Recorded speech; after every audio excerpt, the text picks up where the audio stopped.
The morning sun cast long shadows across the cobblestones of Horse Guards Parade in London.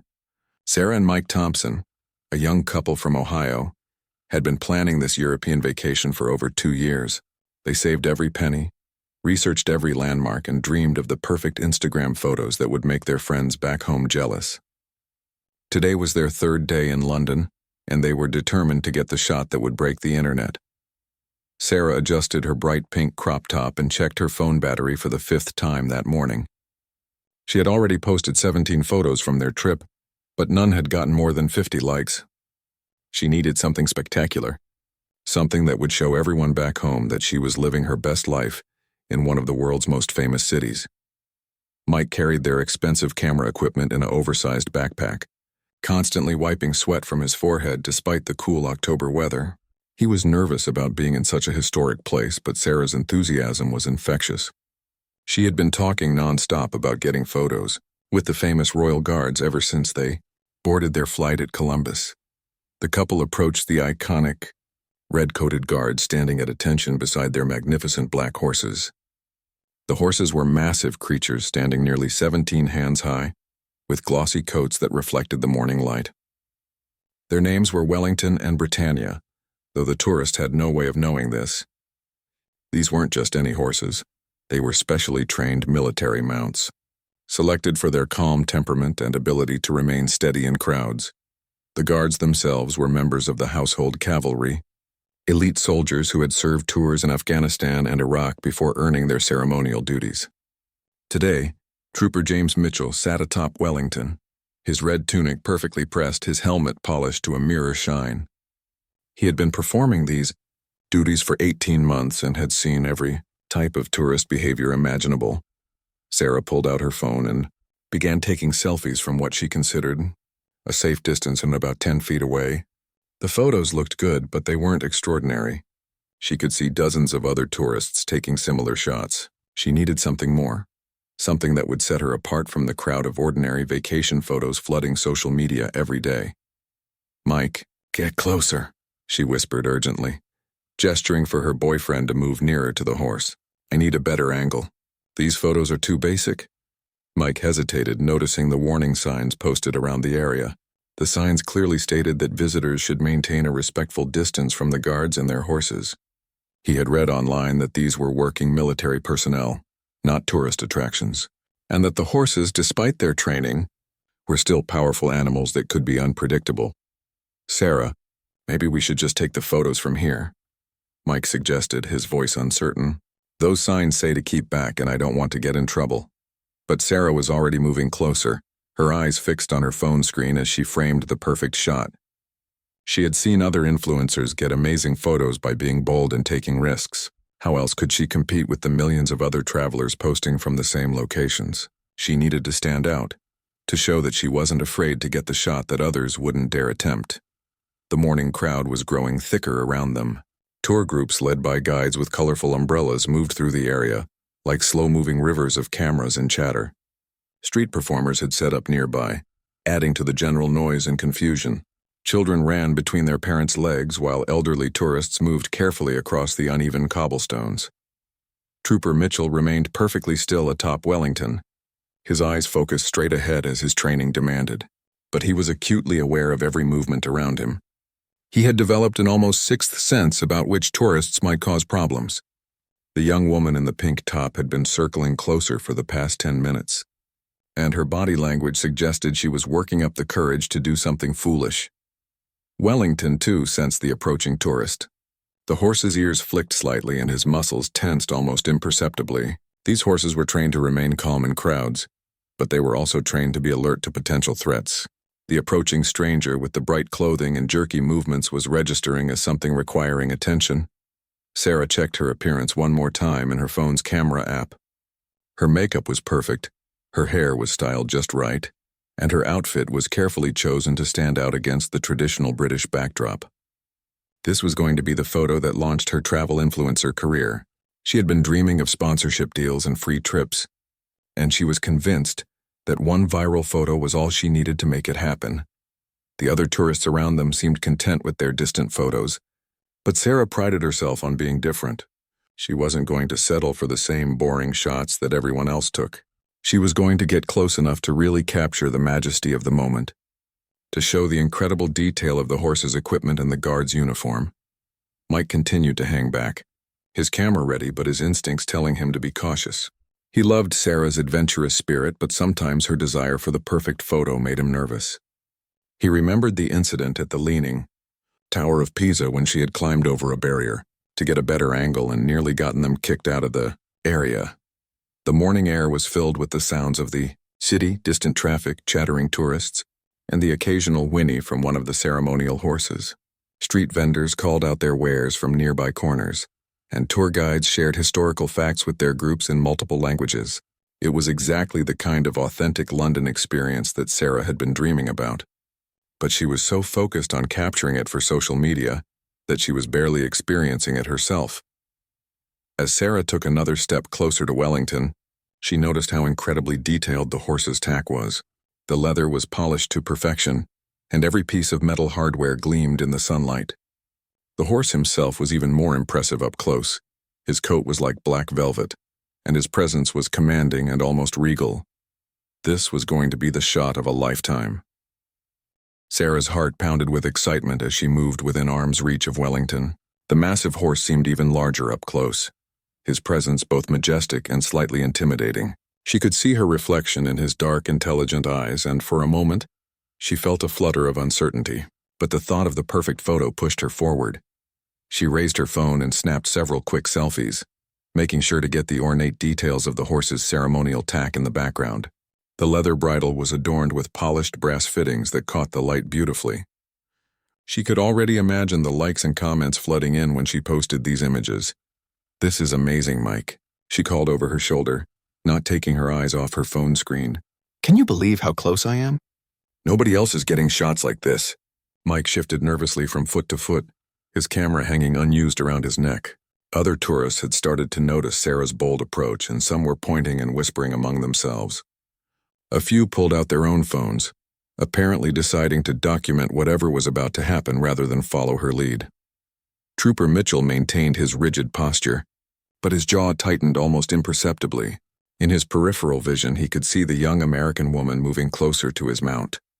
Protocol was clear about maintaining distance, but he was trained not to break character or acknowledge tourists unless absolutely necessary. However, his responsibilities included the safety of both his horse and the public. Wellington's nostrils flared slightly as Sarah's perfume, a strong floral scent that was completely foreign to the horse, reached him. His ears rotated toward her, tracking her movements with the awareness of a creature bred for both beauty and battle. The horse had been trained to tolerate crowds, but there was something about this particular human's energy that made him uneasy.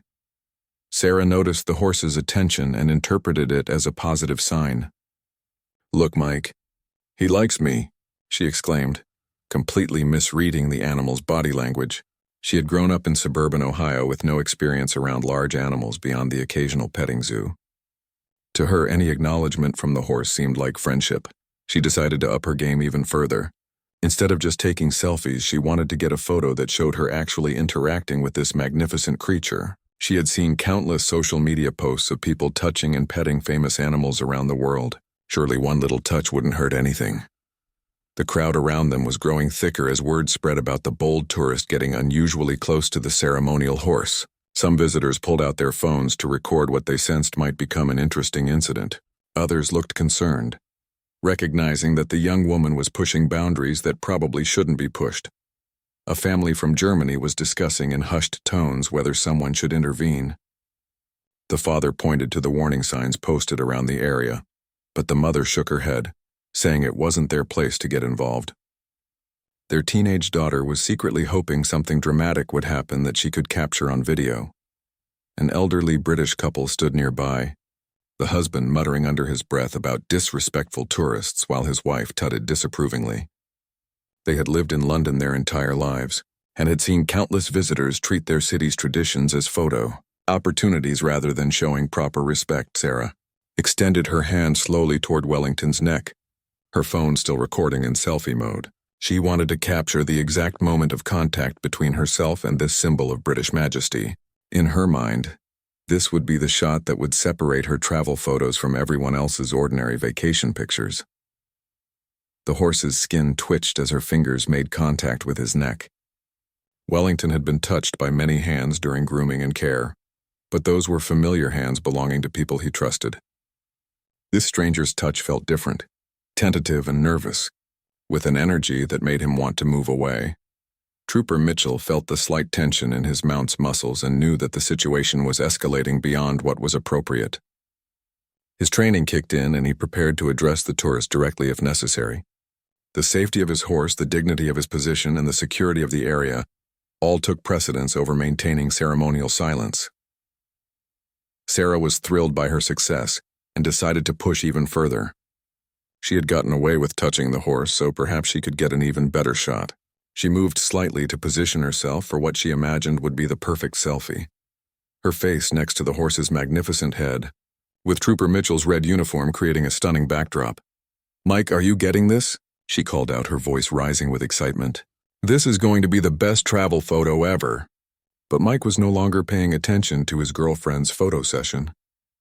He had noticed something that Sarah, in her excitement, had completely missed. Wellington's ears were now pinned back against his head, and the horse's muscles were visibly tense. Even with his limited knowledge of animals, Mike could sense that something was wrong. The horse's breathing had changed, becoming more rapid and shallow. His eyes were showing white around the edges, and his tail was beginning to swish in an agitated manner. These were classic warning signs that even inexperienced observers could recognize if they were paying attention. Several other tourists had also noticed the horse's changing demeanor and were beginning to back away. A mother pulled her small children closer to her, instinctively recognizing that the situation was becoming unpredictable. An experienced horse owner from the countryside who was visiting London with his wife immediately recognized the warning signs and considered speaking up. Sarah, however, was completely absorbed in her phone screen and the excitement of her social media coup. She moved even closer to Wellington's head, trying to get the perfect angle for her selfie. Her bright clothing, strong perfume, and excited energy were combining to create exactly the kind of stimulus that could trigger an unpredictable response from even the most well-trained animal. The morning sun climbed higher, casting sharper shadows across the ceremonial area. The sounds of the city continued around them, traffic, conversation, and the general bustle of tourist activity. But in the small space immediately around Sarah and Wellington, tension was building like electricity in the air before a storm. Trooper Mitchell made a decision. Protocol or no protocol, the situation was moving beyond safe boundaries, and his primary responsibility was to prevent an incident that could result in injury to both the tourist and his horse. He prepared to break his ceremonial silence and address the reckless visitor directly. The moment Sarah reached toward Wellington's bridle to steady herself for the ultimate selfie, everything changed in an instant. The horse, who had been trained to remain calm under almost any circumstance, finally reached his breaking point. The combination of unfamiliar scents, aggressive energy, and inappropriate touching triggered his natural flight response.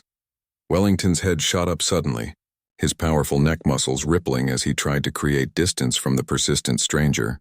The movement was so quick and forceful that Sarah stumbled backward, her phone flying from her grip and clattering across the cobblestones. The screen shattered on impact, sending spiderweb cracks across what had been her window to social media stardom. "Step back immediately," Trooper Mitchell's voice cut through the morning air like a sword. The ceremonial silence was broken, and his words carried the full authority of his military training. The crowd of tourists around them froze, suddenly understanding that this was no longer a photo opportunity, but a serious situation involving trained military personnel and equipment. Sarah scrambled to retrieve her broken phone, her face flushed with embarrassment and shock. The reality of what had just happened began to sink in as she looked up to see dozens of tourists staring at her with expressions ranging from concern to disapproval. The perfect photo session had turned into a very public humiliation. Mike rushed forward to help his girlfriend to her feet, his own face burning with shame. He had known this was a bad idea from the beginning, but he hadn't been strong enough to stop Sarah when she was determined to get her shot. Now they were the center of unwanted attention in one of London's most famous tourist locations. Wellington continued to prance and sidestep, his training warring with his instincts.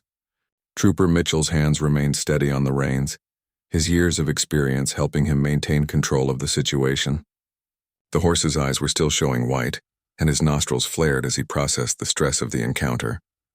The horse tried to warn you, called out an elderly British gentleman from the crowd. His voice carried the authority of someone who had spent decades around animals.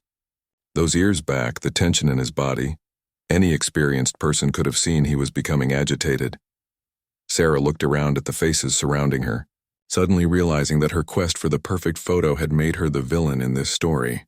Children were being pulled closer to their parents. Other tourists were shaking their heads in disapproval, and she could see phones pointed in her direction. But now she was being recorded as an example of how not to behave, rather than as a social media success. A security officer who had been monitoring the area from a distance began making his way through the crowd. His presence added another layer of seriousness to the situation. What had started as Sarah's attempt at a fun photo was rapidly escalating into an official incident that would require documentation and potentially consequences. "Are you injured, miss?" Trooper Mitchell asked, his voice professional but stern. His concern was genuine. Any injury to a tourist during his duty would result in extensive paperwork and investigation. But his tone also made it clear that he was not pleased with her reckless behavior. Sarah shook her head, still clutching her broken phone. Her pink crop top now had dirt stains from her stumble, and her carefully styled hair was disheveled. The Instagram-perfect appearance she had maintained all morning was ruined, just like her phone and her plans for social media fame. "I'm fine," she mumbled, her voice small and embarrassed. "I didn't know. I just wanted a good photo." The security officer reached them just as Wellington was beginning to settle down under Trooper Mitchell's expert handling. The horse's breathing was returning to normal, but his alertness remained heightened. The incident had reminded him that not all humans could be trusted, and it would take time for his stress levels to return to baseline. "Miss, I need to speak with you about what just happened here," the security officer said, his tone polite but firm. He was a veteran of dealing with tourist incidents and could immediately assess that this was a case of ignorance and poor judgment, rather than malicious intent. However, protocol required that all incidents involving the ceremonial guards be properly documented. Other tourists began to disperse as they realized the excitement was over. Some continued to take photos and videos, but now Sarah was the subject of their documentation rather than the photographer. The irony wasn't lost on her. She was getting attention online, but not the kind she had wanted. Mike put a protective arm around Sarah's shoulders, trying to shield her from the ongoing stares and whispered comments. He felt responsible for not stopping her when he knew she was pushing boundaries. His own embarrassment was mixed with anger at himself for not being more assertive when he saw the warning signs. A group of teenagers from a local school who were visiting the area began giggling and pointing. One of them was already uploading a video to social media with the caption, "American tourist gets owned by Royal Guard horse." Within minutes, the incident would be spreading across various platforms, but Sarah would be portrayed as the cautionary tale rather than the star.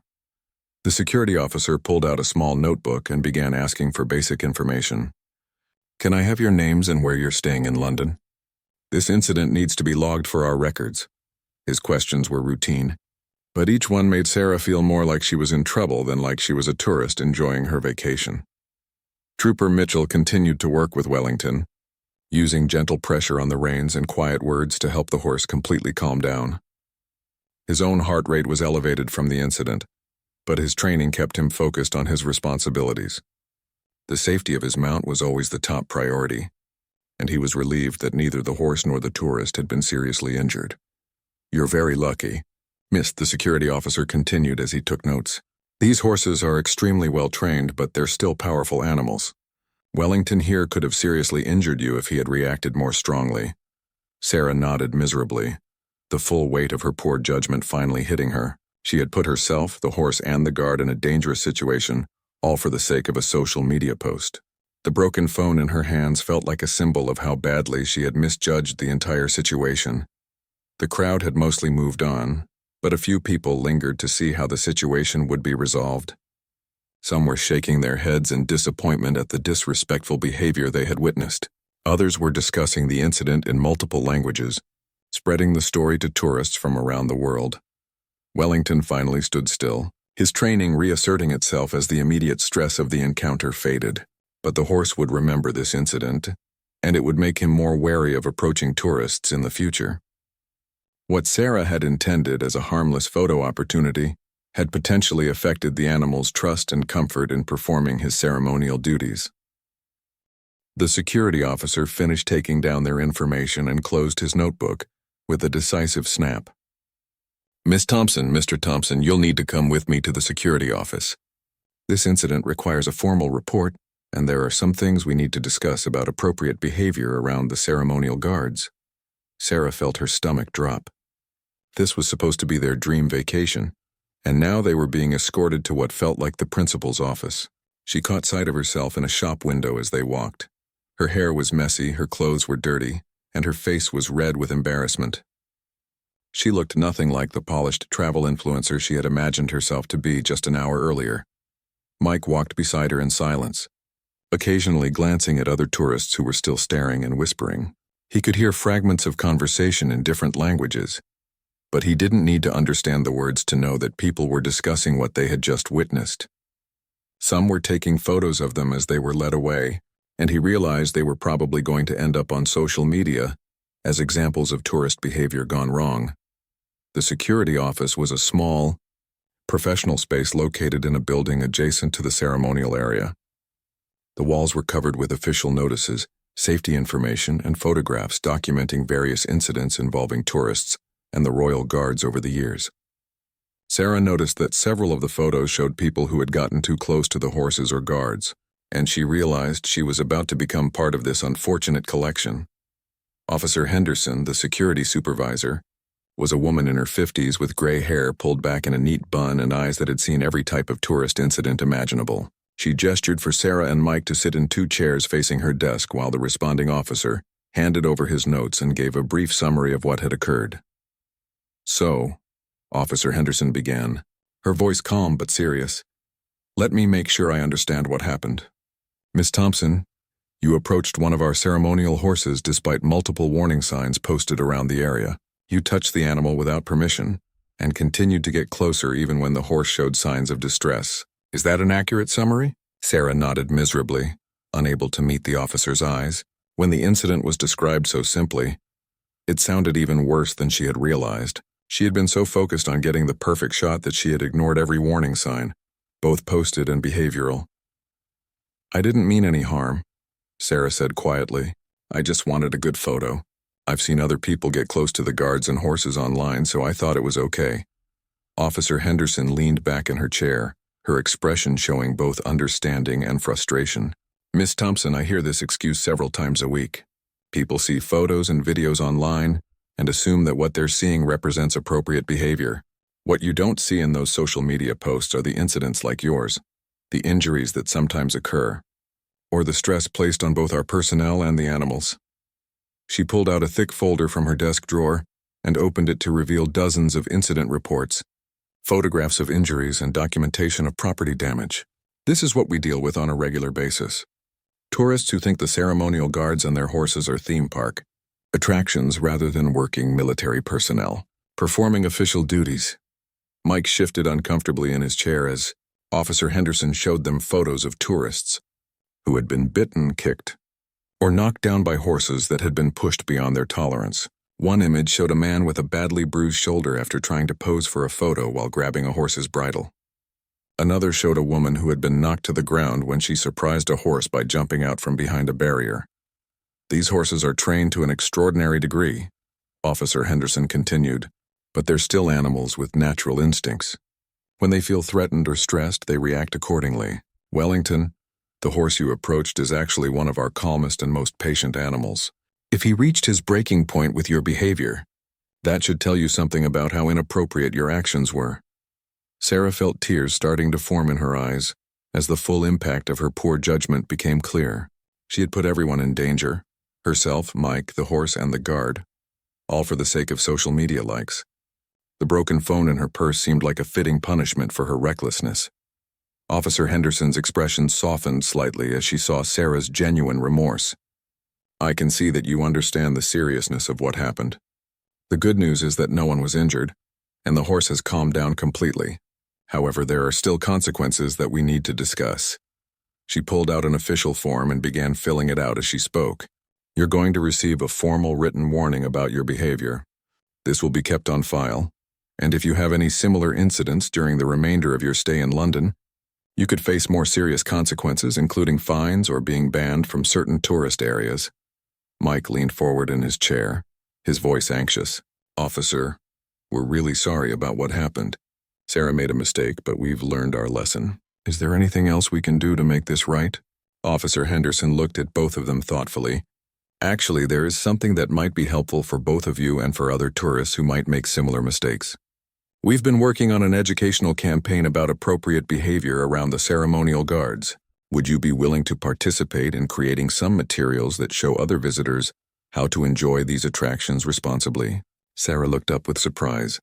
After feeling like a complete failure and embarrassment, the opportunity to help prevent others from making the same mistake felt like a chance at redemption. You mean like talk to other tourists about what I did wrong? Something like that. Officer Henderson nodded. We find that people learn better from real experiences than from posted signs that they tend to ignore. Your story, told honestly, could help other visitors understand why the rules and boundaries exist.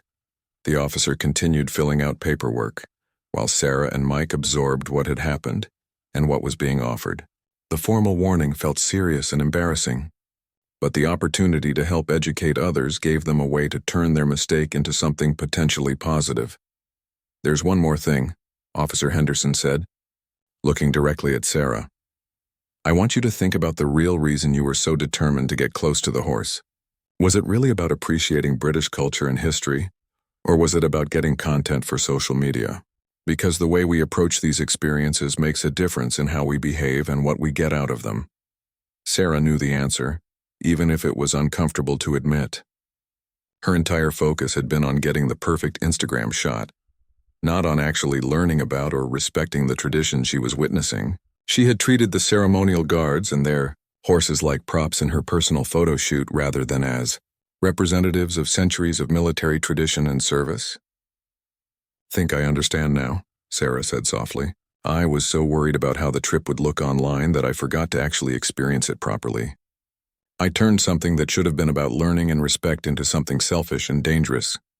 Officer Henderson nodded approvingly. That kind of self-awareness is exactly what we need more tourists to develop. These traditions and ceremonies exist for important historical and cultural reasons. When visitors treat them with respect, everyone has a better experience. 2 hours later, Sarah and Mike emerged from the security office with their formal warning documents and a new perspective on their London vacation.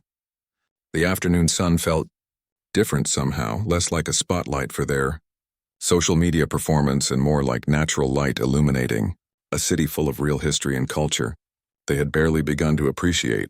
Sarah's broken phone remained in her purse, its cracked screen serving as a reminder of the morning's events. Without the constant urge to document every moment for social media, she found herself actually looking at the buildings around them, noticing architectural details she would have missed while focusing on getting the perfect selfie angle. I can't believe I did that, Sarah said as they walked slowly through the streets near Buckingham Palace. When I think about how I must have looked to everyone watching, I'm mortified. Mike squeezed her hand supportively. We both learned something important today. I should have spoken up when I saw you getting too close. I knew it wasn't right, but I didn't want to spoil your excitement. They found a quiet bench in St. James's Park and sat down to process what had happened. Around them, other tourists were taking photos and enjoying their visits, but most were maintaining respectful distances and following posted guidelines. Sarah watched a family from Japan politely ask a passerby to take their photo from several feet away from a ceremonial gate, and she realized that her behavior had been the exception rather than the rule. Do you think we should tell our families what happened? Sarah asked, dreading the conversation she would have to have with her parents about being formally warned by British security. I think we have to, Mike replied, but maybe we can frame it as a learning experience rather than just a screw-up. Officer Henderson was right. Our story might help other people avoid making the same mistake. As they sat in the park, Sarah began to notice things about London that she had been too distracted to see before.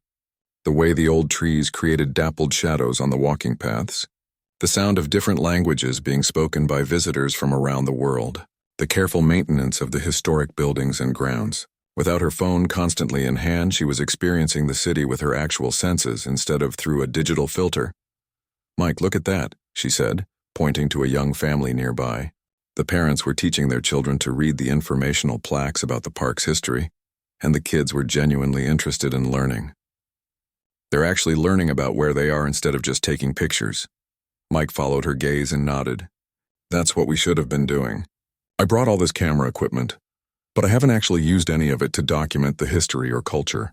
I've just been following you around trying to get Instagram-worthy shots." As the afternoon progressed, they made a decision that would have seemed impossible that morning. They would spend the rest of their London visit actually exploring and learning rather than performing for social media. Sarah's broken phone became a blessing in disguise, forcing her to engage with her surroundings in a more authentic way. They visited the Churchill War Rooms without taking a single selfie, instead reading every exhibit and listening carefully to the audio guide. They toured Westminster Abbey and found themselves moved by the history and solemnity of the space, rather than frustrated by the photography restrictions. For the first time in their trip, they were actual tourists rather than content creators. That evening, they returned to their small hotel room in South London and reflected on the day's events. Sarah had borrowed Mike's phone to call her sister back home, and the conversation was eye-opening. "You did what?" Her sister Ashley laughed. "Oh my God, Sarah, that's so embarrassing. Please tell me someone got it on video." Sarah felt a familiar twinge, the old desire to turn even her humiliation into social media content. "Actually, people probably did record it, but I don't want to see it. I'm trying to focus on what I learned from the experience." "What you learned?" Ashley sounded confused. "Come on, it's kind of funny. You should totally post about it, like when travel photos go wrong or something. You could probably get a lot of engagement from it." For a moment, Sarah was tempted. She could already imagine the viral potential of a post about her Royal Guard incident, complete with self-deprecating humor and lessons learned. But something about the suggestion felt wrong now, like she would be exploiting her own poor judgment for clicks and likes. "I don't think I want to post about it," Sarah said, surprising both her sister and herself. "It wasn't funny for the people involved, and I don't want to encourage other people to think it's okay to act like I did." After ending the call, Sarah and Mike spent the evening planning their remaining days in London with a completely different approach. Instead of researching the most Instagram-worthy locations, they looked up museums, historical sites, and cultural experiences that would help them understand the city they were visiting. "You know what's weird?" Sarah said as they looked through their guidebook. "I feel more excited about tomorrow than I have about any day of this trip so far. When I wasn't worried about getting the perfect photos, I actually enjoyed what we saw today." Mike nodded enthusiastically. "I kept noticing things I would have missed if I'd been focused on camera settings and angles. Like that conversation I had with the elderly gentleman at Westminster Abbey about his grandfather who served in World War II. That was more interesting than any photo I could have taken." They made a list of places they wanted to visit for educational and cultural reasons rather than for photo opportunities. The British Museum, the Tate Modern, a walking tour of historic London pubs, and a Thames River cruise focused on the city's maritime history. For the first time, their itinerary was about learning and experiencing rather than documenting and sharing. Sarah pulled out a small notebook she had brought for the trip but hadn't used yet. "I'm going to write about our experiences instead of just photographing them," she announced. "Like an actual travel journal instead of just planning social media captions." As she began writing about the day's events, she found herself thinking more deeply about what had happened and what it meant.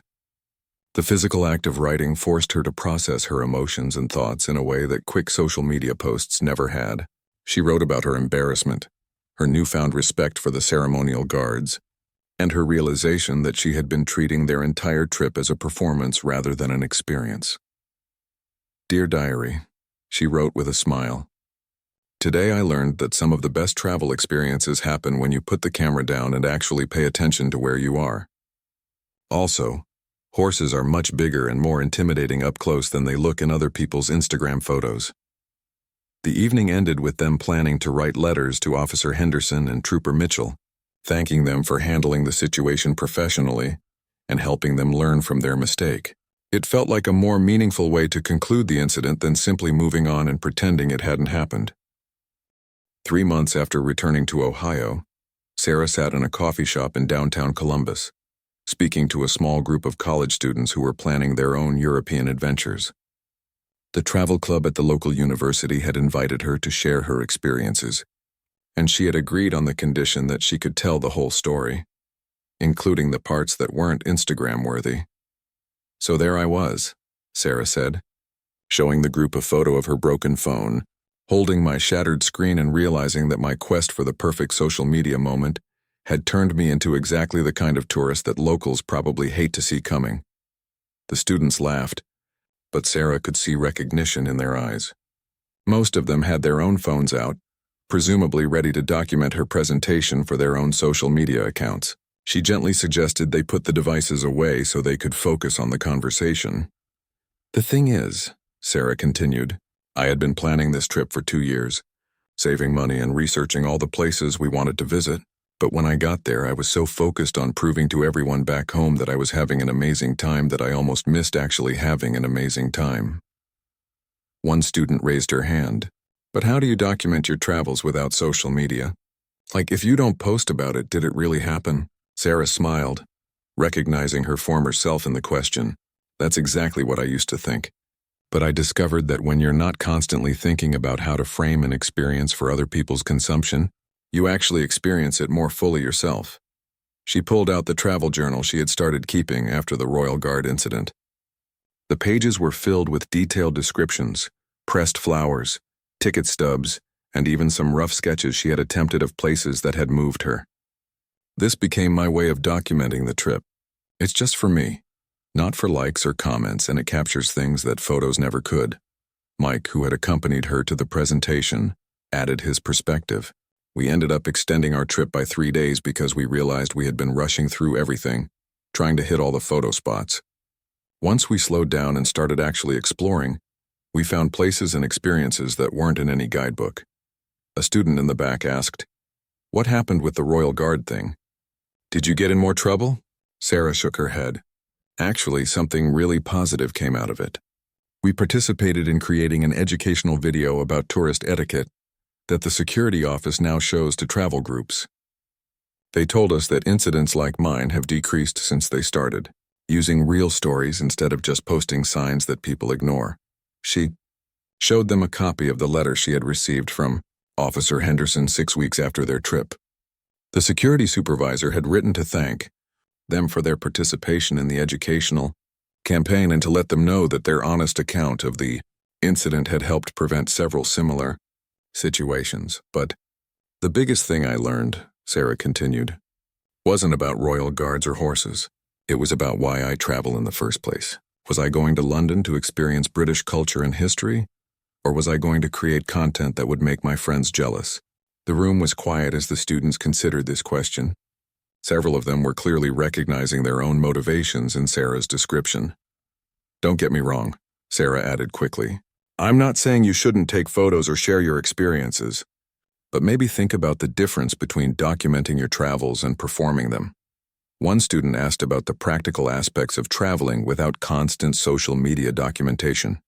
Sarah explained how they had started researching local customs and etiquette before visiting new places, how they had learned to read the body language of animals and the atmosphere of sacred or ceremonial spaces, and how they had discovered that some of their best travel memories came from unexpected conversations with locals.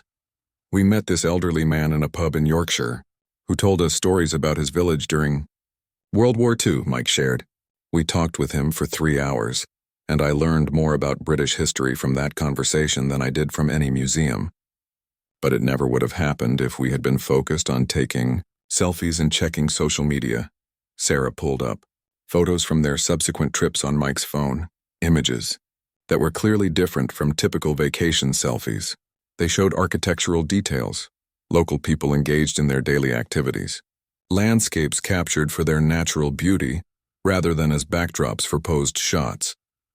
"These photos tell the story of what we actually saw and experienced," Sarah explained. "They're not about us being there. They're about the places themselves and the people who live there. As the presentation wound down, several students approached Sarah individually. One young woman confided that she had been feeling anxious about an upcoming study abroad program because she was worried about keeping up with social media expectations while trying to focus on her academic work. "I keep seeing all these perfect study abroad posts from other students," the girl admitted, "and I'm worried that if my experience doesn't look as exciting online, people will think I'm not making the most of my opportunity." Sarah shared her own struggles with social media pressure and suggested that the student consider taking a temporary social media break during her program. "You can always post about it later if you want to, but while you're there, try to be completely present for the experience." Another student asked about handling family expectations for constant updates and photo sharing. Sarah and Mike explained how they had worked out a system with their families, a weekly email with highlights and a few photos, rather than constant real-time updates. This had allowed them to stay connected with loved ones without feeling pressured to document every moment. "The funny thing is," Mike added, "our families actually preferred the longer, more thoughtful updates to the constant stream of random photos and quick captions we used to send." As the students filed out of the coffee shop, many of them were having animated discussions about their own travel plans and social media habits. Sarah overheard one group deciding to implement phone-free hours during their upcoming spring break trip, and another student talking about starting a travel journal instead of relying solely on Instagram stories. The travel club president thanked Sarah and Mike for their honesty about the mistakes they had made. "Most travel presentations are just people showing off their highlight reels," she said. It was really refreshing to hear about the learning process and the things that went wrong. 6 months later, Sarah received a message through the university's travel club from a student who had attended her presentation. The young woman had just returned from a semester in Italy and wanted to thank Sarah for encouraging her to focus on experiences over documentation. "I ended up having the most incredible conversations with local artists and learning to cook traditional recipes with my host family," the student wrote. "I took photos, but I wasn't constantly thinking about how to make my life look perfect online. I think I actually learned more about Italian culture because I wasn't performing being a study abroad student, I was just being one." Sarah showed the message to Mike over dinner, and they both felt a sense of satisfaction that was different from any social media engagement they had ever received. They had helped someone else avoid the trap they had fallen into, and they had contributed to that person having a more authentic and meaningful travel experience. "You know what's weird?" Sarah mused as they walked home from the restaurant. "I get more satisfaction now from one message like that than I used to get from hundreds of likes on a vacation post." Their own travel habits had continued to evolve since the London incident. They had visited 3 more countries, each time with less focus on documentation and more emphasis on genuine cultural exchange. Sarah's travel journal had grown into multiple volumes, and she had started leading workshops on mindful travel for other young people. The broken phone from London had never been repaired. Instead, it sat on Sarah's desk as a reminder of the day she learned that the best travel experiences often happen when you stop trying to prove you're having them and start actually living them. Trooper Mitchell, meanwhile, continued his ceremonial duties with Wellington, who had long since forgotten about the incident with the overeager American tourist. But the educational materials that Sarah and Mike had helped create continued to make a difference, leading to fewer incidents and more respectful interactions between tourists and the Royal Guards. Sometimes the best lessons come from our biggest mistakes, and sometimes those lessons can help not just ourselves, but others who might otherwise make the same errors. Sarah's quest for the perfect Instagram photo had led to public embarrassment and a formal warning, but it had also led to a completely different and much more rewarding approach to exploring the world.